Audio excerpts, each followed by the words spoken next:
Hello everyone, I'm Gülşah Aksay. The topic what I will talking about is significant economic impacts due to COVID-19 and foreign remittances in Myanmar. In the presentation, I will mention about policy measures to contain COVID-19 in Myanmar, economic impacts during the lockdown periods, impact of COVID-19 on household income, and COVID-19 economic relief plan. Due to its proximity to China, the Myanmar government suspended visa privileges on arrival, cancelled flights between some high-risk states in China and Myanmar, set more restrictive conditions to enter the country. On April 6, the union and regional governments issued the nationwide stay-at-home order for containing the spread of virus and preventing the outbreak of COVID-19 pandemic in the country. The government urged all citizens to stay at home as much as possible during the holiday period and the week that followed. This radical policy imposed by the government is termed a lockdown of the country. During this period, celebration activities for the festival were definitely prohibited.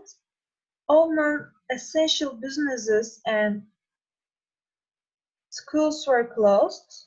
Public and private administrative activities were curtailed.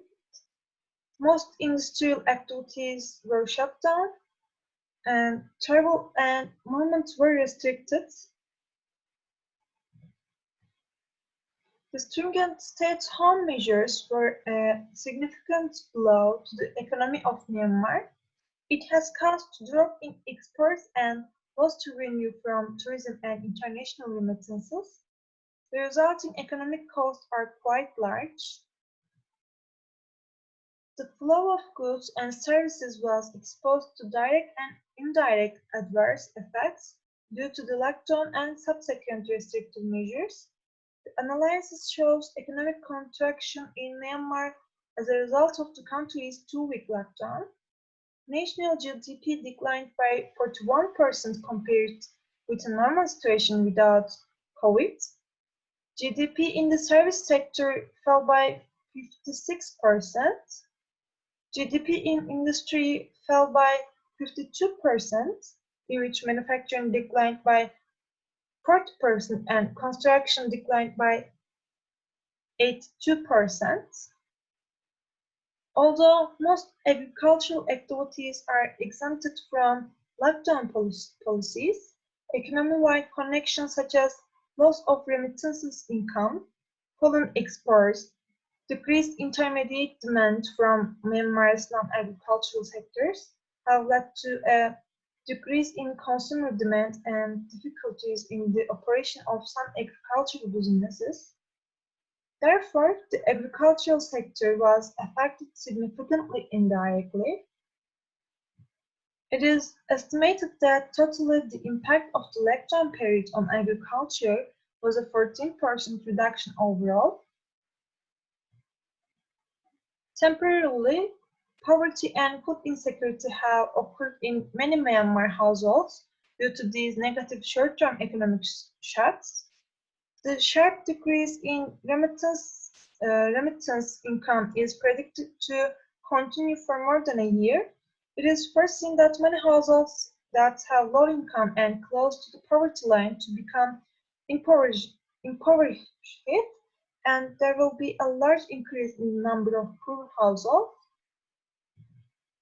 As you have seen in the table, the decrease in total income from remittance shocks are generally lower among rural households that are poor than rural households that are low income. Although shocks cause relatively small income losses on poor rural households, they will be more affected by this situation as income levels are already very low. Also, looking at the table, we can say that rural households headed by women are most affected by the negative effects on total income. The government of Myanmar has recently released COVID-19 economic relief plan, which is sensible and comprehensive. This relief plan aims especially for the most vulnerable and affected households. The Myanmar Times estimated that CERP spending will be about 2 billion United States dollars to enable to return households, all firms, and even the whole economy in 2021 to their pre-COVID-19 growth trajectories. This economic stimulus package's size may be too modest. Current analysis and climate analysis are critical not only to understanding the effects of the pandemic on livelihoods and the economy of the country, but also to designing effective programs and policies to protect livelihoods and return Myanmar to its encouraging growth trajectory. That's all. Thank you for listening to me.